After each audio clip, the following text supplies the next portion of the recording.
Eu escuto a vida como ela é. Uhum. Tá? E nessa clínica eu escuto, interessantemente, o horror e o belo o tempo inteiro. E como está misturado o horror e o belo, e como, se a gente aguenta o horror, o belo surge. Porque você, veja bem, Morris, essas pessoas geralmente nunca tiveram quem as escutasse de verdade. E nunca tiveram, pela urgência social terrível que viveram, alguém que as olhasse de verdade. Né? Quando a gente escuta, quando a pessoa percebe que está sendo verdadeiramente escutada, ela fala. E fala daquilo que nunca falou. E fala verdadeiramente da sua vida. E é aqui que surge a coisa.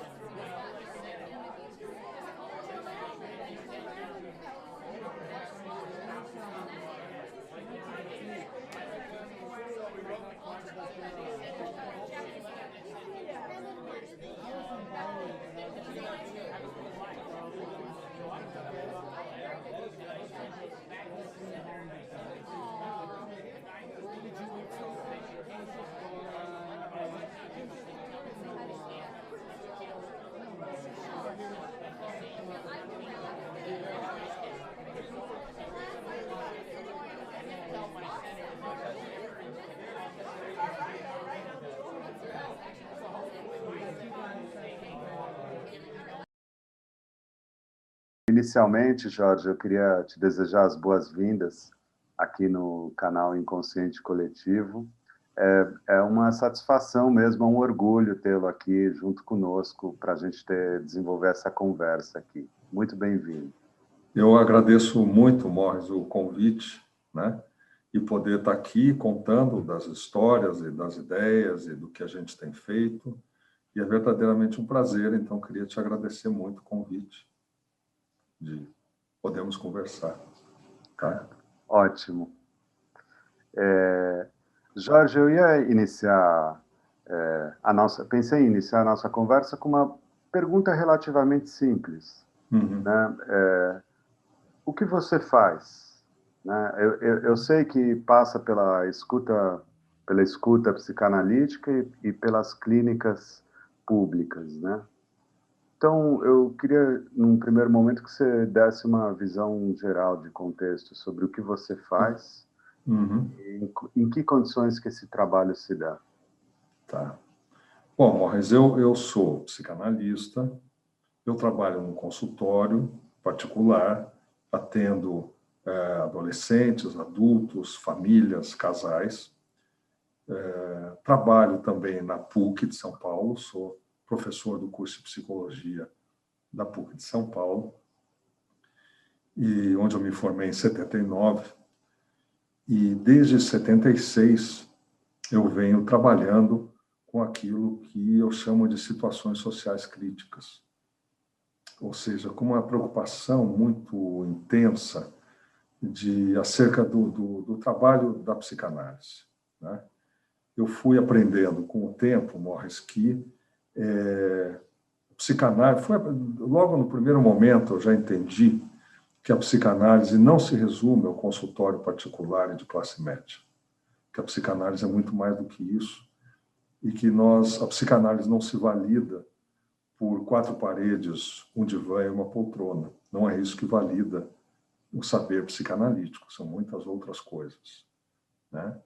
Então, ao longo do tempo, desses anos todos, vou fazer 45 anos, além do trabalho de professor e do consultório, eu tenho feito também trabalhos psicanalíticos com população de rua, com adolescentes em conflito com a lei, na área dos direitos humanos, na área da educação, na área da saúde, enfim, em muitos lugares críticos, e podendo desenvolver dispositivos clínicos, como eu digo, dispositivos clínicos psicanalíticos, para operarmos nesses locais e nessas situações.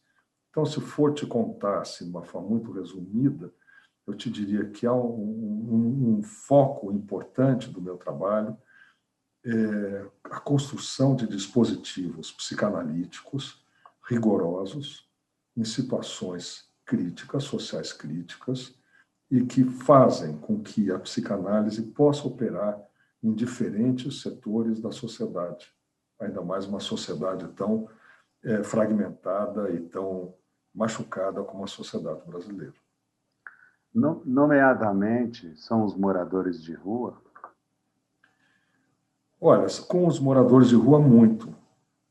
Trabalhei muito, né? E trabalho hoje em dia. Inclusive, temos um trabalho grande hoje em dia, né? Mas não só.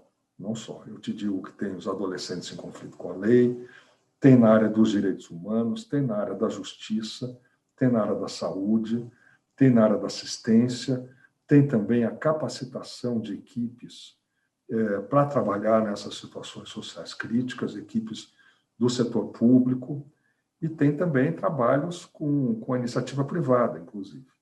Uhum. Então, o leque é muito amplo, sabe, Morris? Mas podemos, um trabalho muito que vem há 46 anos ali, sempre, dentre todos esses, a população de rua se mantém. Os outros aparecem também.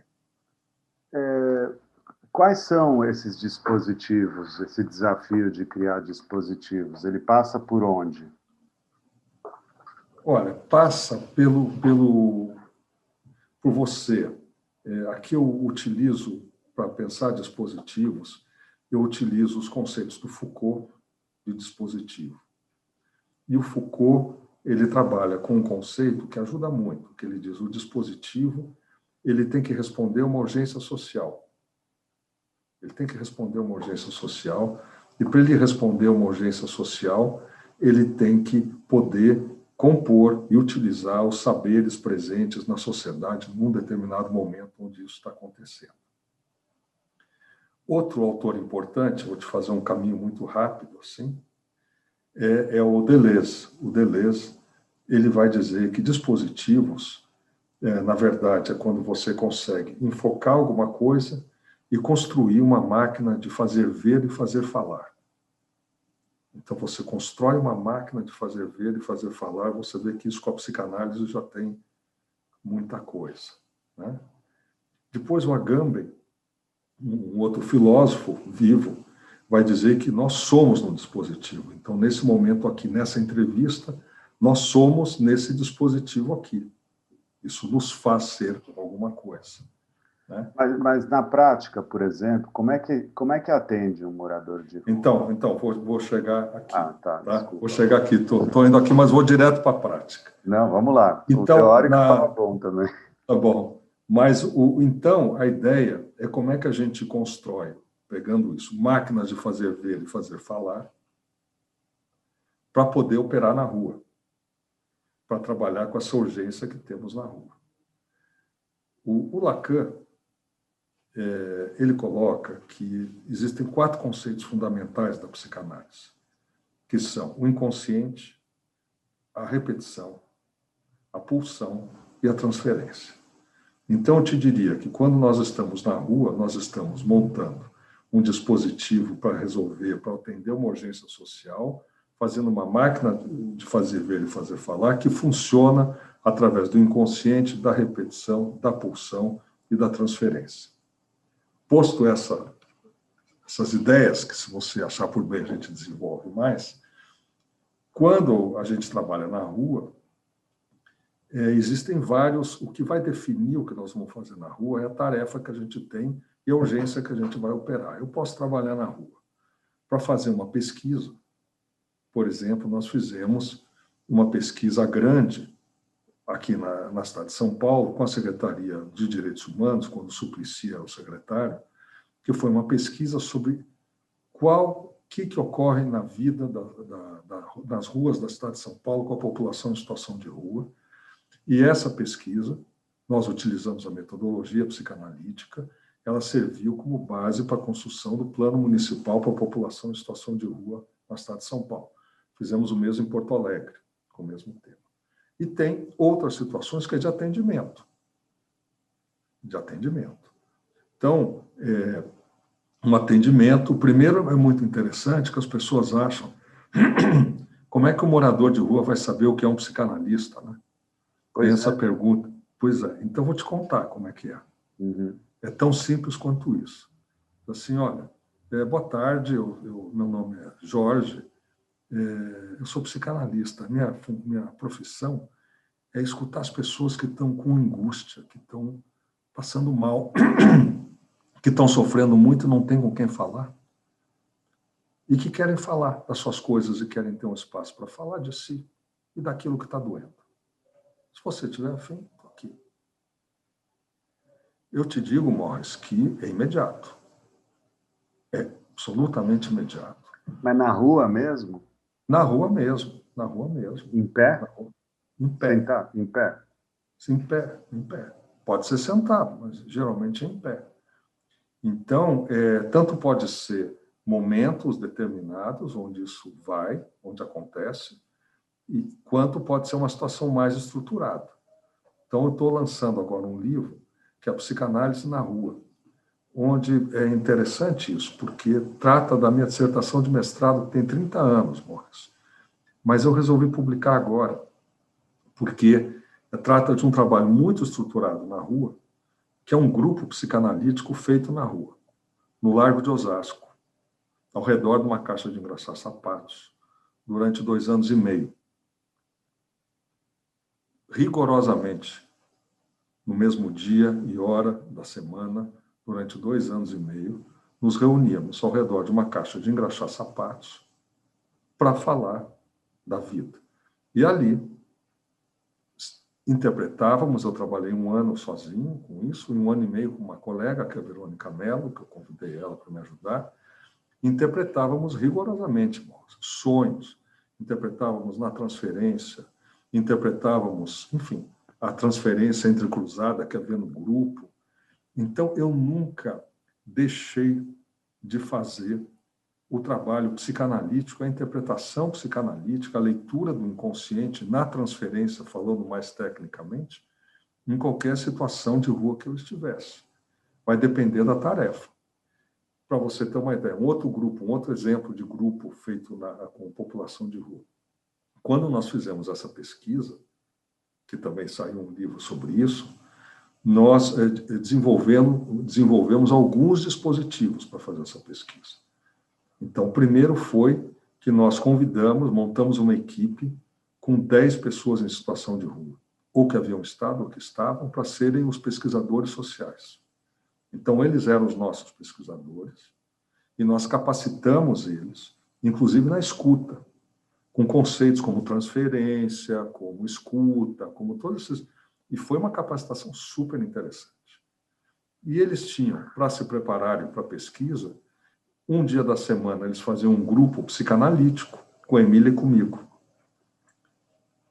Na secretaria lá tinha uma sala, a gente fazia o grupo lá. E esse grupo, qual era o tema desse grupo? Era a vida deles. Então, qual era a história deles? Qual era a história deles na rua? Qual era a história disso?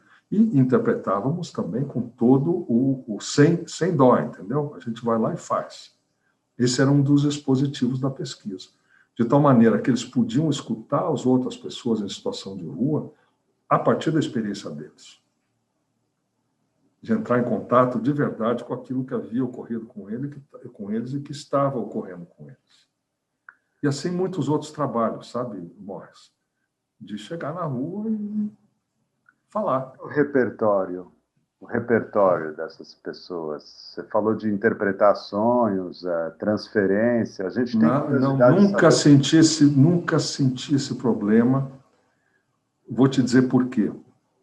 Porque eu penso que, como psicanalista e como freudiano que sou, se eu não souber explicar Lacan e Freud para a cozinheira do equipamento que trabalha, que atende a população de rua, não dá. Não, mas eu não acho que eu não me fiz entender. Eu entendi, mas eu estou chegando ali, eu estou chegando. Tá. Então, outra coisa é a interpretação, não é uma interpretação intelectualizada, não é com rococó, é na linguagem do sujeito.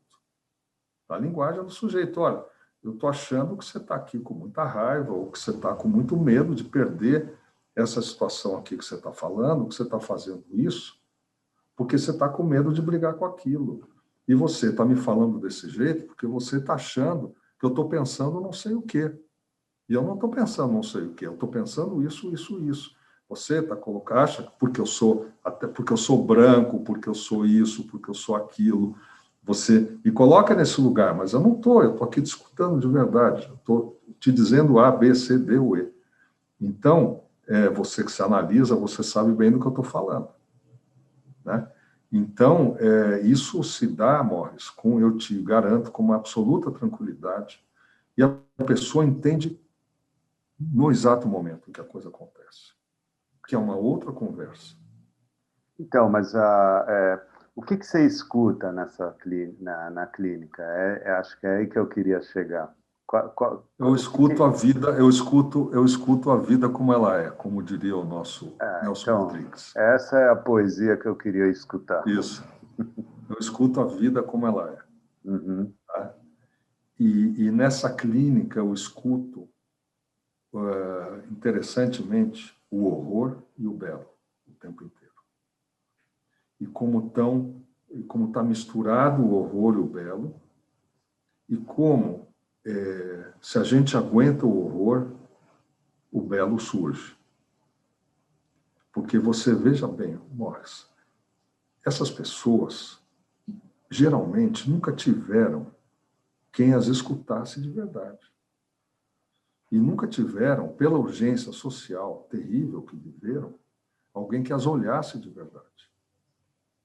Né?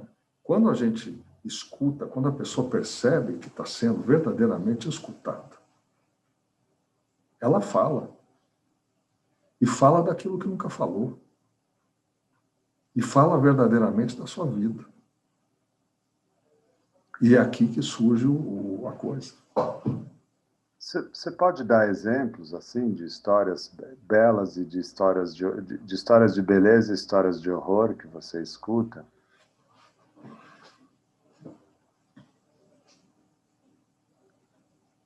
Ou assuntos que são trazidos? Vou te dizendo assuntos assim. Tem muitos assuntos que vêm com a violência da rua, com a violência muito forte que existe na rua. Tem muitos assuntos que vêm com as perdas. Tem muitos assuntos que vêm com o desespero. Tem muitos assuntos que vêm com o horror mesmo, no sentido da morte, de se defrontar, de estar diante da morte. E as pessoas falam disso.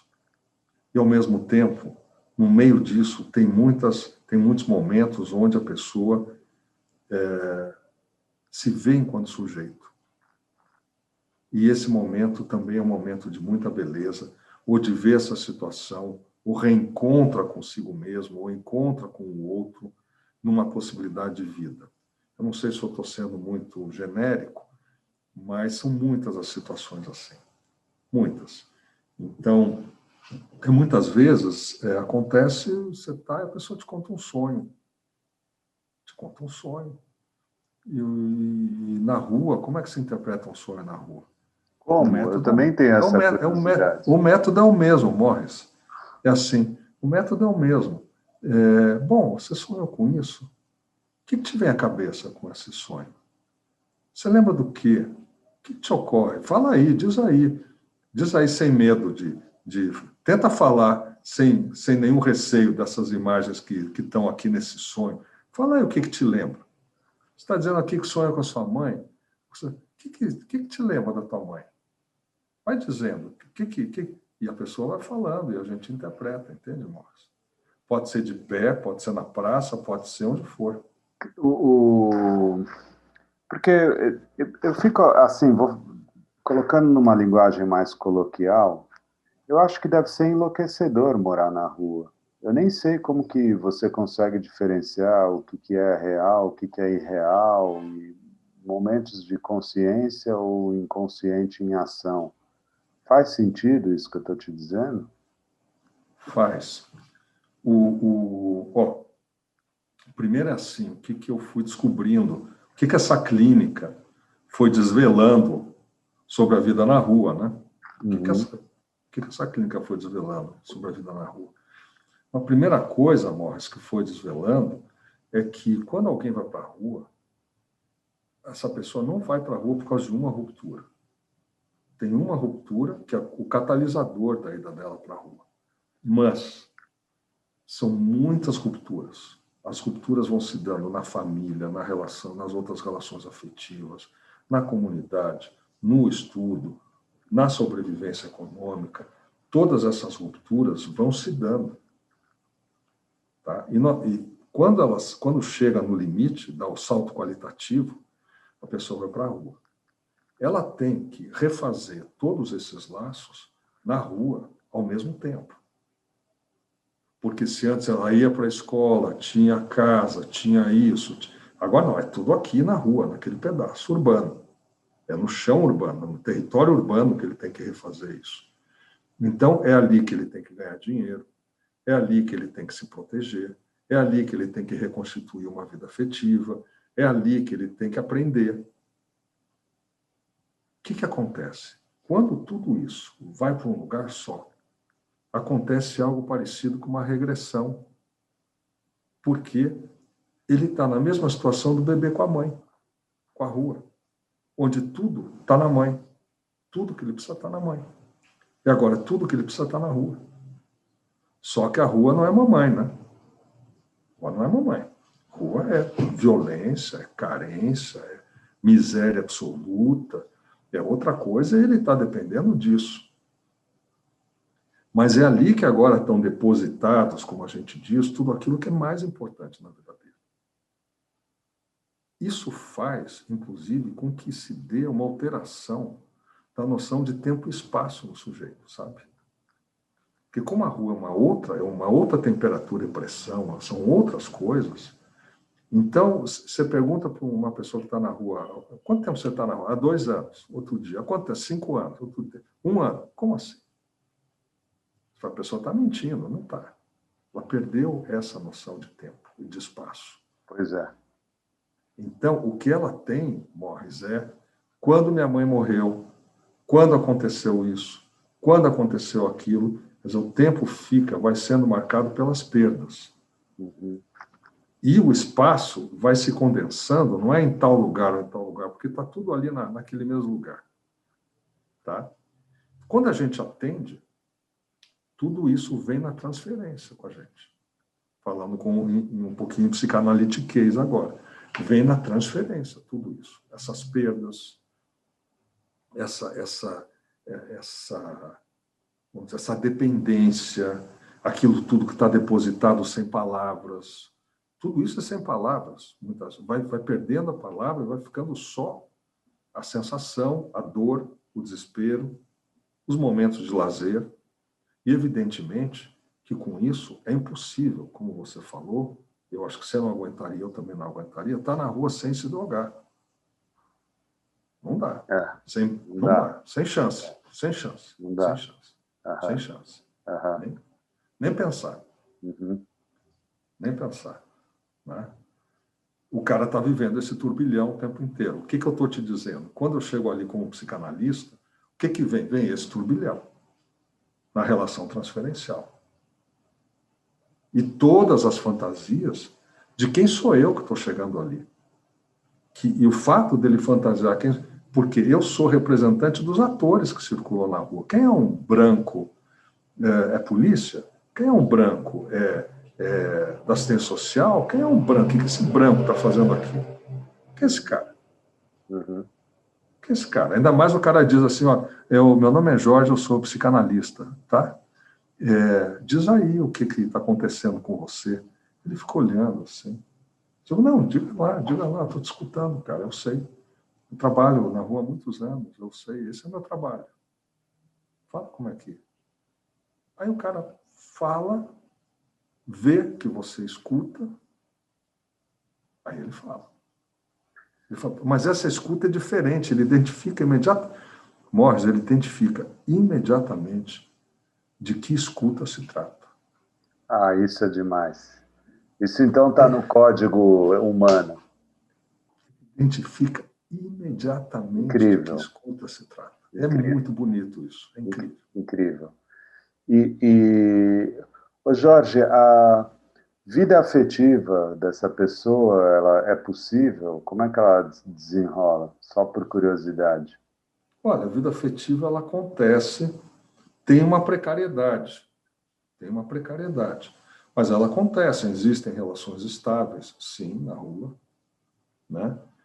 Um elemento importantíssimo na vida afetiva das pessoas em situação de rua, moça, é o cachorro.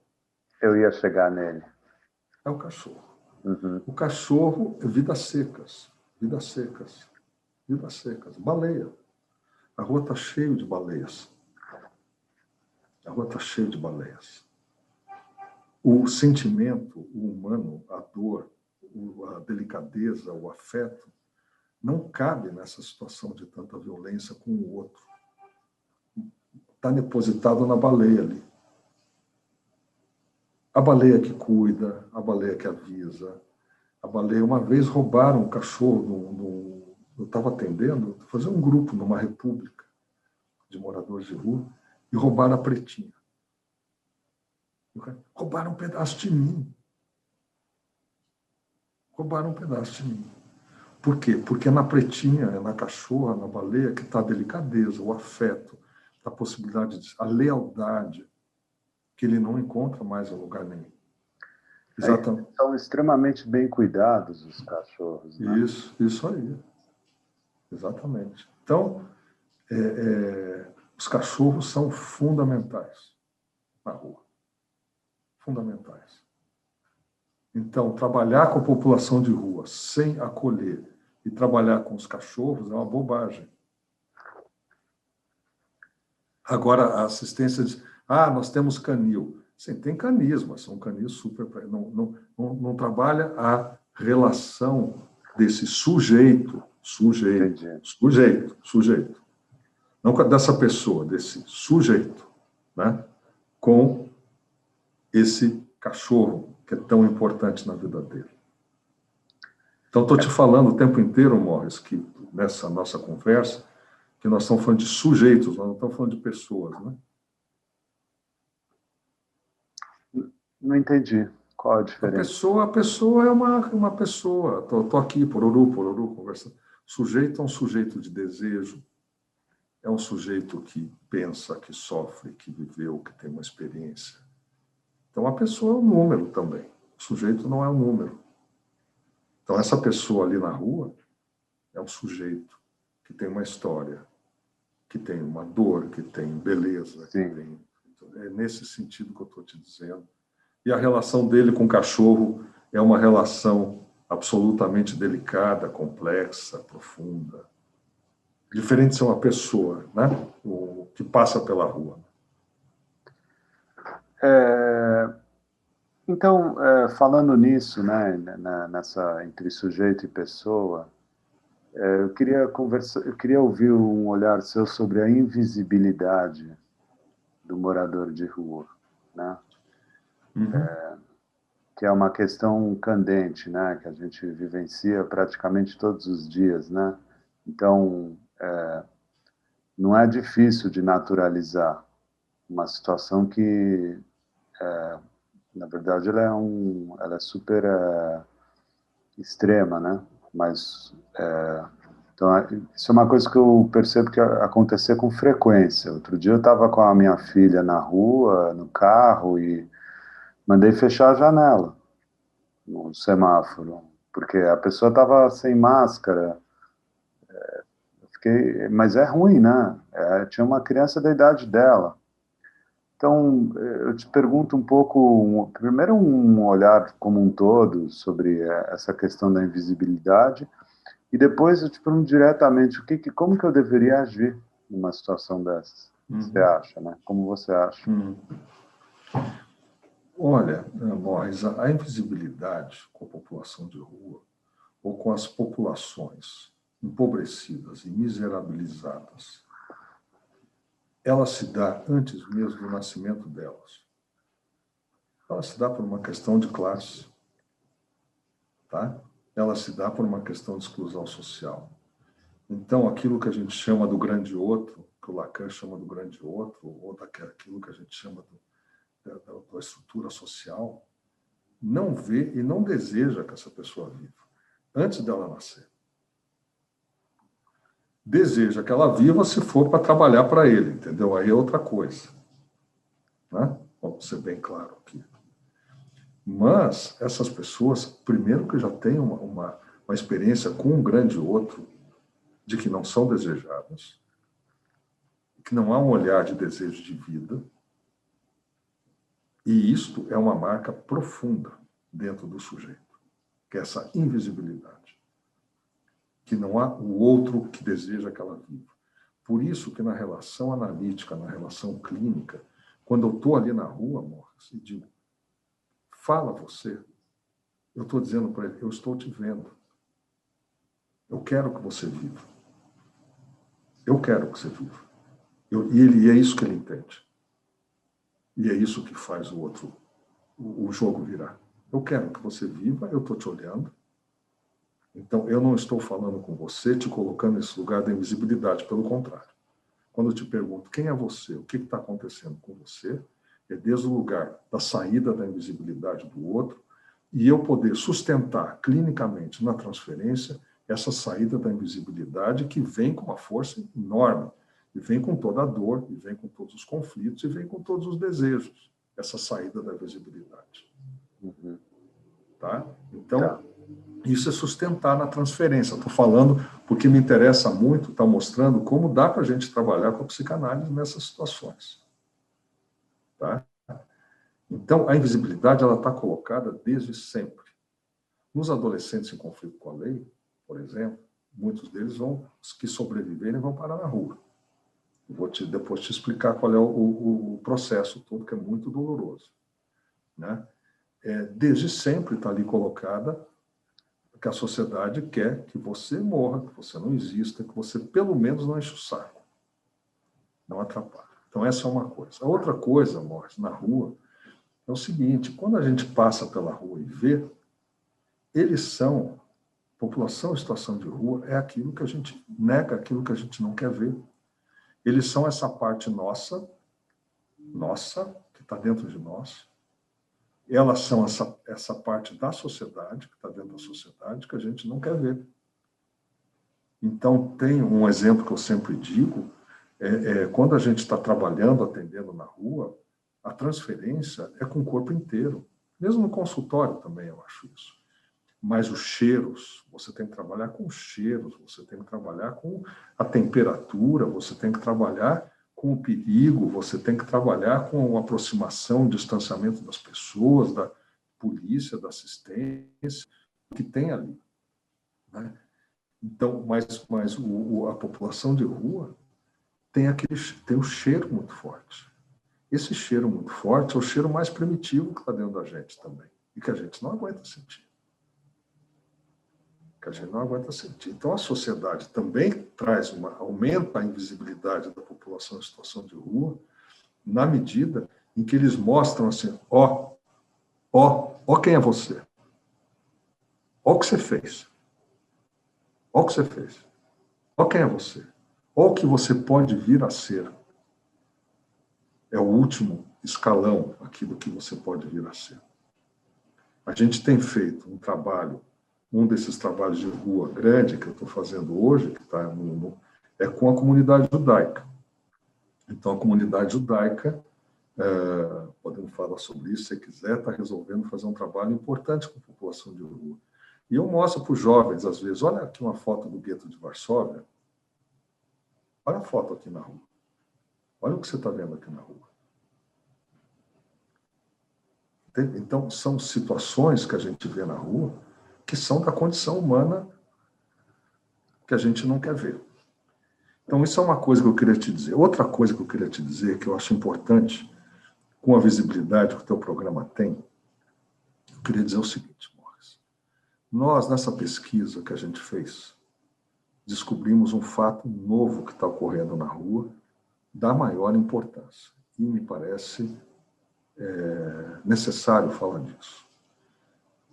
A gente escutando, a gente começou a perceber que a linguagem da rua estava mudando, a gíria da rua estava mudando, a pulsação da rua estava mudando, o jeito do laço social na rua estava, alguma coisa estava mudando, uma coisa tinha mudado, estava dentro dos equipamentos, alguma coisa estava mudando. E isso vem pulsando, né? Vem da pulsação da rua, que a gente vai escutando, abrindo, naquilo que a gente denomina escuta territorial. Vai vendo. Aí acabamos descobrindo uma coisa que, olha, gente antiga como eu e muitos outros não sabiam, a maior parte não sabia, que quando o sujeito vai preso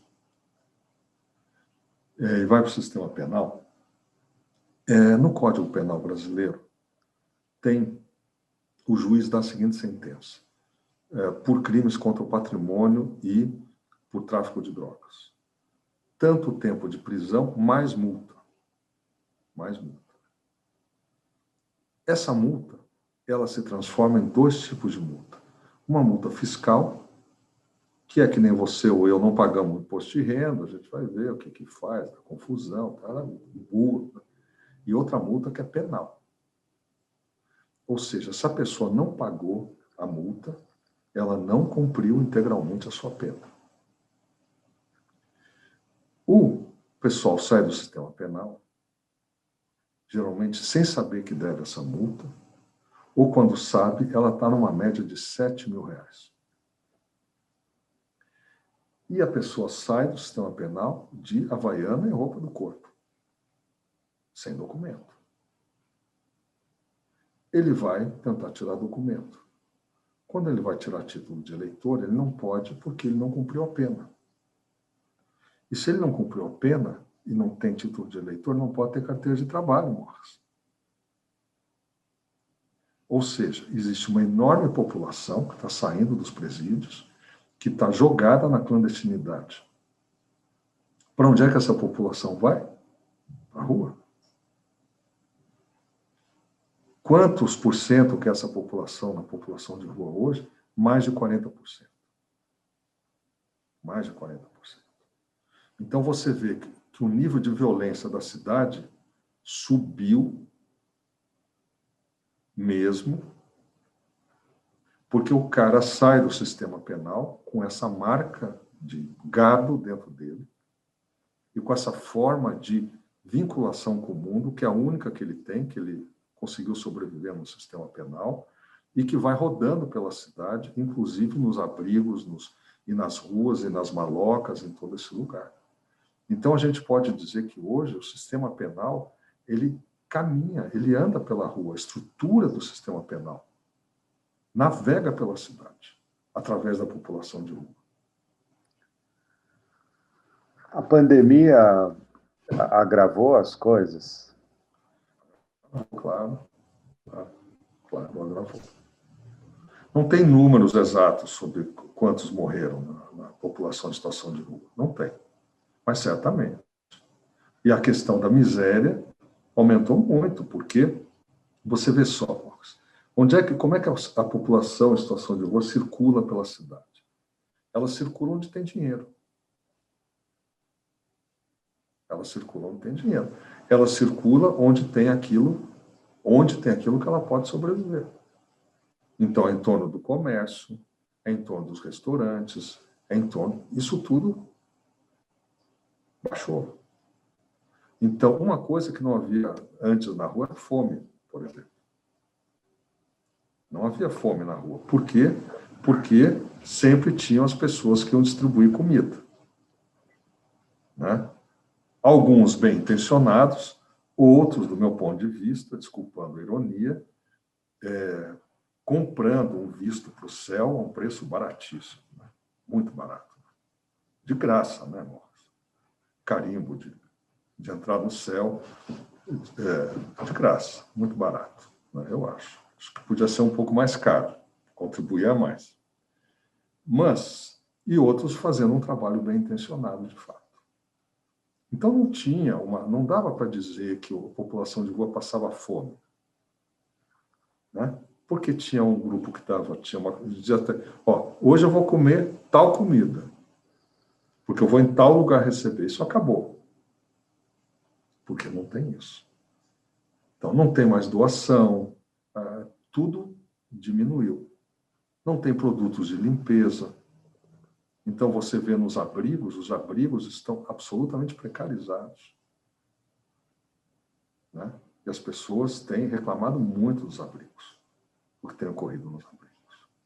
As pessoas de rua, que eu tenho contato sempre, estou escutando isso toda semana. Então, eu acho que a pandemia certamente afetou. É possível ser feliz como morador de rua? Eu acho difícil, viu, Márcio? É muita pressão, é muita violência. Você vive na urgência o tempo inteiro, no limite com a morte. O tempo inteiro. Com a carência, com a morte, com o desespero, com o desamparo. Né? A situação do desamparo é muito grave. Você falou que, em algum momento, você falou que ia percorrer a trajetória do adolescente, né? Você ia desenvolver um pouco isso. Então, porque o adolescente em conflito com a lei, quando ele sobrevive, quando ele não morre, até os 18 anos, pela polícia, a questão que é super séria, ele vai aonde? Ele vai para o sistema penal. E do sistema penal ele vai para a rua. Ah, entendi. Entendeu? Entendi. Em termos, quais são as ancoragens possíveis para o morador de rua? Ou, digamos assim, os fios que conectam a vida, né? Muito bom, Robson. Estou vendo que você estudou mesmo, você se preparou mesmo. Eu faço o que eu posso, meu caro. Você se preparou mesmo, estou vendo. Isso é muito bom, isso é muito legal. Né? Olha, na clínica, nessa escuta, é fundamental que eu possa escutar onde estão esses fios invisíveis que amarram o sujeito à vida.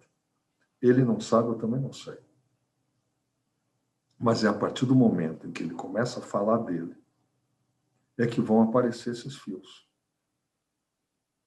Porque algum fio o amarra à vida. Senão ele não estaria ali. O que é chocante, a gente vê assim, mas como é que ele está vivo ainda? Mas aí que nós descobrimos, a Emília e eu descobrimos esse conceito de ancoragem. Como é que amarra esse sujeito à vida? Ele mesmo não sabe. Mas na medida em que a gente consegue abrir a palavra e ele começar a falar de si, a gente vai descobrir onde estão, quem são esses fios. Às vezes é 2, 3, não tem mais que 2 ou 3, entende? Não é um monte de fio, não. São 2, 3, 4. Você pode dar um exemplo de fios, assim? É um desejo, é vontade de retomar? Não. Olha, pode ser, são muitos exemplos. Um fio pode ser, como nós falamos, o próprio cachorro. Então, quando você está trabalhando com uma criança ou com um adolescente que tem uma relação tão forte, um adulto mesmo, uma relação tão forte com um cachorro, pode fazer parte do seu trabalho com ele e você dizer, olha, vamos cuidar do seu cachorro? Então, leva lá na USP, tem tais e tais lugares, o veterinário. E ele começa, de alguma forma, a cuidar daquilo que ele ama, certo. E cuidar de si mesmo. Uhum. Entendeu? Entendi. Tá? Tá. Então, isso é cuidar de uma ancoragem e ele se reconectar com isso. Certo. Outro exemplo, Morris, o moleque diz assim, sabe o que é? Hoje em dia eu estou assim... Mas eu tinha um professor que eu treinava futebol com ele. Treinava futebol com esse professor, era muito legal. Mas como é? Fale mais sobre isso. Certo? Então, chega o psicanalista e diz, fale mais sobre isso, sobre esse professor. Não, porque o professor ele era muito legal. A única coisa que me mantinha na escola era o professor. Aí eu não aguentei mais sair da escola. Eu digo, você toparia conversar com esse professor de novo? Vamos junto lá? Entendi. Por aí. Entendeu? Por aí. Sim, dentro da biografia pessoal de cada um, né? Exatamente. As oportunidades de ressocialização surgem por aí, né? Vamos dizer assim. Surgem por aquilo que ficou de vida na história dele. Mais do que isso, Morris, por onde houve aquele olhar de desejo que ele vivesse. É isso que constitui uma ancoragem. Tem uma discussão, obviamente, que emerge disso tudo, palavras que emergem disso tudo, que é uma questão de identidade e territorialidade. E estamos falando de uma população que é móvel, né? Que está se andando por aí. Como é que é vivida a questão da territorialidade por parte dessas pessoas? É uma pergunta. E a outra é, eu queria ouvir o que você acha de São Paulo mesmo. Uhum. Tá bom. Bom, primeiro que não tem tanta circulação, Morris, da população em situação de rua pela cidade. Porque pegando aquilo que a gente estava falando antes, que os laços são depositados ali.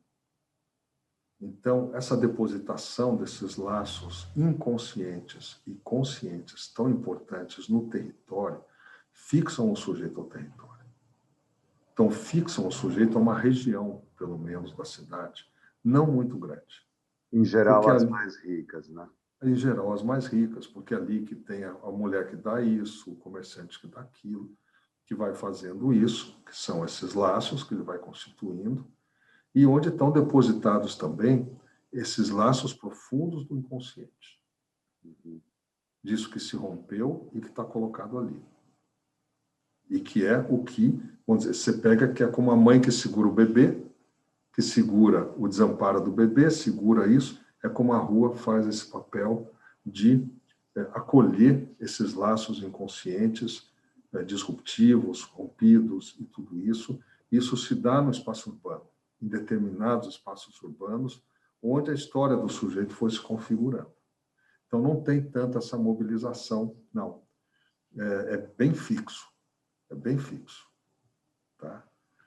O que eu acho de São Paulo? Eu adoro São Paulo. Adoro São Paulo. Eu acho São Paulo uma cidade completamente plural, cosmopolita, onde tudo isso acontece também, essa miséria, esse horror, e também acontecem coisas muito interessantes.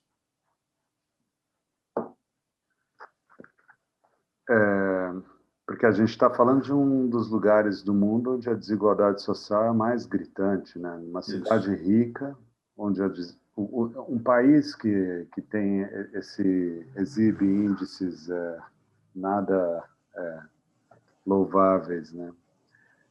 Sobre desigualdade social no contexto da cidade mais rica desse lugar, né? Então, as coisas acabam ficando mais escancaradas aqui,